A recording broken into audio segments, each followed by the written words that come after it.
What's going on, everybody? It's your boy Spencer. Today I'm talking about Dragon Ball Legends. Now, the title of this video is a little facetious. I played this game all the way back on its launch weekend. I was in Taiwan at the time, and there was this big event going on, and I believe Taipei. I downloaded the game out of curiosity and played it a couple times before not playing it again until like a week ago. Other than knowing the basic outline of the game, I remembered very little. The first moments of the game are a nice reminder of what modern gaming entails, signing your life away, having a company track your every movement, and of course, a big download. The beginning of the game is the typical experience of joining a game 5+ years into its creation. You're assaulted with a demo that takes well over 30 minutes. And yes, while getting a rundown of the mechanics of the game is important, it's done at this pace that makes you feel like you'll have some form of autonomy, only to be forced into the next section. There's a narrative to the whole tutorial, and honestly feels like it just takes forever. While this ultimately doesn't matter in the grand scheme of things, it was something that really bothered me as I was getting into it. As you get through the lengthy tutorial, you're also assaulted with the game's seemingly never-ending mechanics that mean absolutely nothing to a new player. I think the pacing of the information being fed to you could be much better. Like when you click on an item, you could scroll down and get some sort of tutorial option to better understand it, because getting everything the game has to offer all at once is overwhelming. My best example is the idea of Zenkai Awakening. This is not a concept that would ever be relevant to a person just getting used to how the game works. I guess this can lead me to one of my biggest gripes I have with the game. There is simply too much stuff. Look, I'm no stranger to ridiculous amounts of death as a Yu-Gi-Oh player. That's not to say I ever compete at the highest level, but just understanding the game and the insane amount of mechanics the game has to offer outside of the core gameplay elements.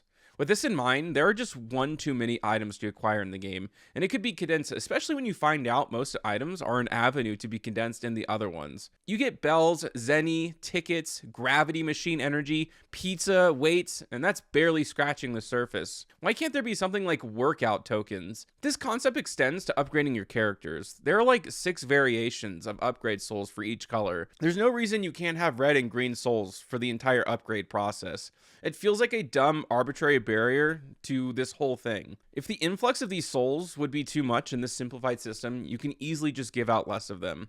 It's annoying to do these mini Cybermen fights just to get the required souls to class up your character. What I just said is only like 20% of the entire character process. There are also rarities, stars, art boosters, and equipment. Art boosters have their own subset of items, and to make things even crazier, you don't even have a 100% chance of getting the upgrade you want. Equipment is its own can of worms. It's probably my least favorite part of the game. It's another thing that has a certain percentage chance of being upgraded to the highest level. Equipment sparingly makes your way to your inventory, and there are 3 different categories and slots that all do different things. The best part of this system is that you can play this game at a fairly consistent basis and not be done fully upgrading your standard team for months. So from that standpoint, it's great that there's a bottomless pit of things to do, and I'll expand more on that as I get through the review.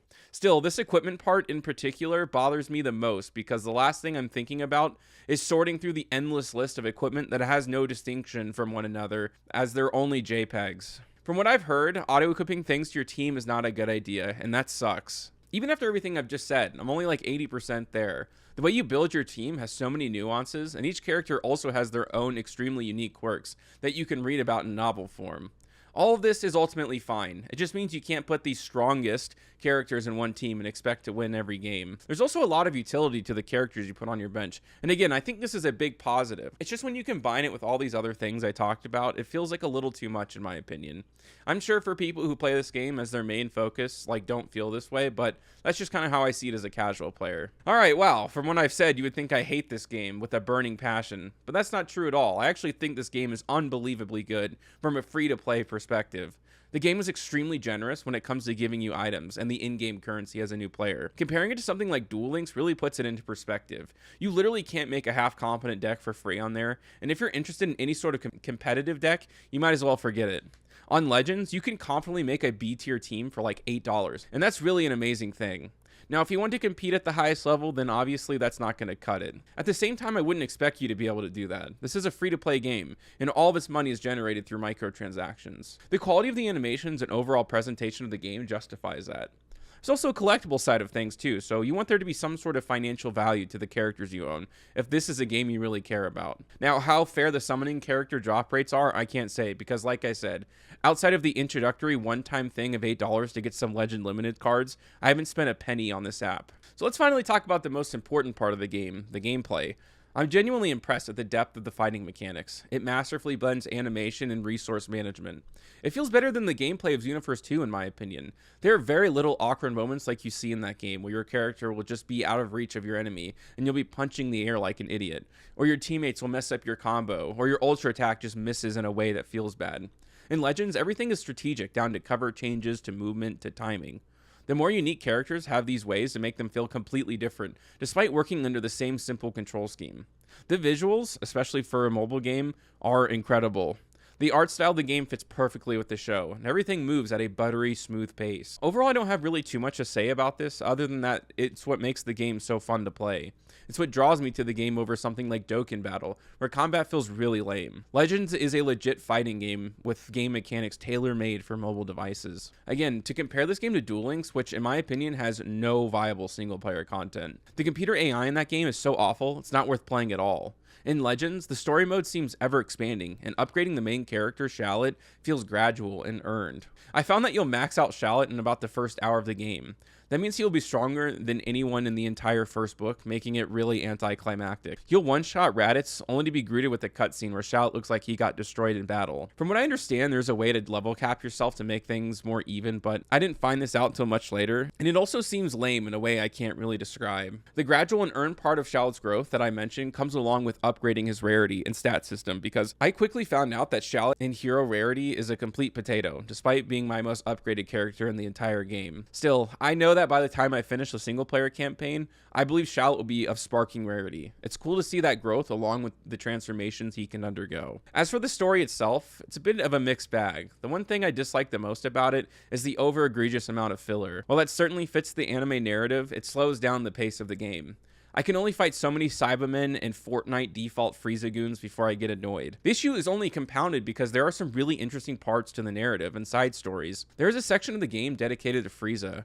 While the finale of this section is incredible, I also enjoyed the parts where I had to fight the Ginyu Force. But between each of these interesting parts are slight bits of dialogue to move the plot along, combined with generic villain 1, 2, and 3.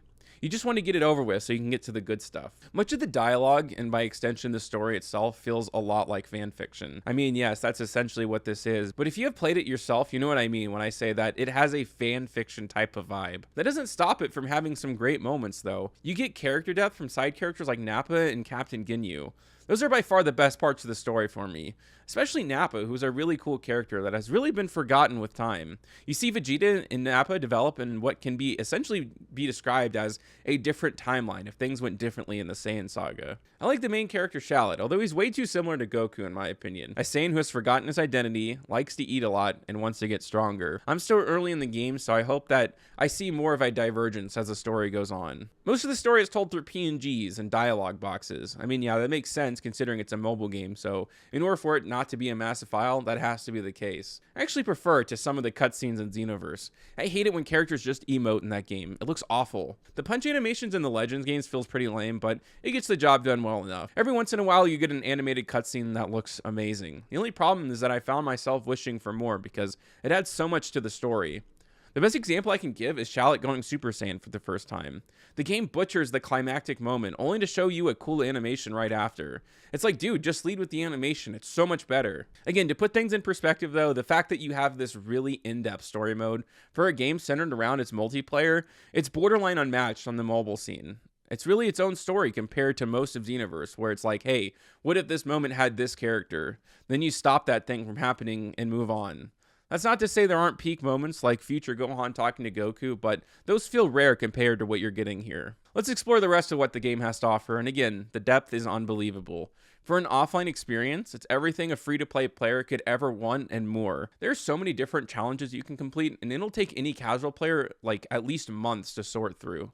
The fact that it's all completely free and you get so many rewards for it speaks to the quality of the game. The game has definitely mastered the mobile addiction cycle of always being close to unlocking something to keep you playing, but never once have I been driven to buy something to complete anything, so a ton of credit is due to the developers for that. I'll wrap things up by quickly talking about PvP. This is a game mode that I'm not sure I'll ever play too much, but I jumped into one match to see what it was like. I was quickly reminded how bad early Shallot was before playing in a fun back and forth. My UI Goku faced off a full powered Jiren. It created a really cool moment, and I definitely can understand the appeal of the game mode. I just know that as of right now, my team is nowhere near ready to compete, even at the lowest levels. The other game modes, such as co-op and the Tournament of Power, I haven't really had a chance to sink my teeth into, but seem like a really unique addition to the game. So that brings me to my final thoughts. I've been searching for a good mobile game for a long time now. While I actually really like COD Mobile, there are some barriers for me. I'm looking for a game I can mess around with on my hour commute to work. Something that can be played quickly and flexibly. I think I found exactly that in Dragon Ball Legends. The gameplay loops are fun, and I never feel like I will run out of things to do. I'm always looking to upgrade one of my characters, advance the story, and play side modes. Would I recommend giving this game a try? Yes, absolutely. It's hard to get your bearings, but with no real pressure to play PvP, it doesn't really matter. The game gives you space to explore and understand everything the game has to offer by spending less than $10 to get you going in the right direction. I can, at the very least, see myself going through the daily missions, and probably a little more from time to time. It doesn't get much more quality than this one on the App Store.